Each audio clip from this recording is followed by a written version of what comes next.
ஓம் அப்படிங்கிற விஷயத்த ஏன் சரவணபவ அப்படிங்கிற மந்திரத்தோட சேர்த்து சொல்லணும் அப்படின்னு கேட்டால், பிரணவத்திற்கு அர்த்தம் சொன்னது முருகப்பெருமான் அப்படிங்கிற நம்பிக்கை நம்மக்கிட்ட உண்டு.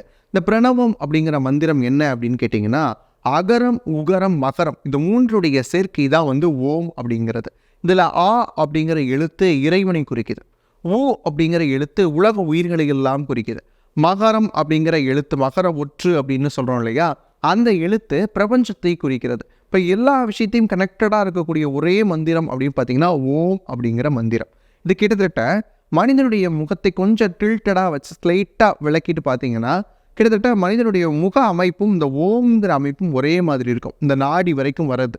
அப்படி பார்க்குறப்ப மனிதனுடைய செரிபலம், மெடுலா ஆப்ளிகேட்டா இந்த மூன்றையும் அப்படியே கவர் பண்ணக்கூடிய பகுதியாக அந்த ஓம் அப்படிங்கிற எழுத்து அமைஞ்சிருக்கும். ஓம்ங்கிற ஒளி தான் உள்ளே இருக்குது அப்படிங்கிற விஷயத்தை கண்டுபிடிச்சிருக்கிறாங்க. சவுண்ட் ஆஃப் நீங்கள் யூடியூப்லேயே போயிட்டு சவுண்ட் ஆஃப் தி சன் அப்படின்னு போட்டிங்கன்னா இந்த ஓம்ங்கிற விஷயம்தான் வரும். இதில் நிறைய சமயங்கள், நிறைய மதங்கள் இந்த ஓம் என்ற ஒளியை எடுத்திருக்கிறாங்க.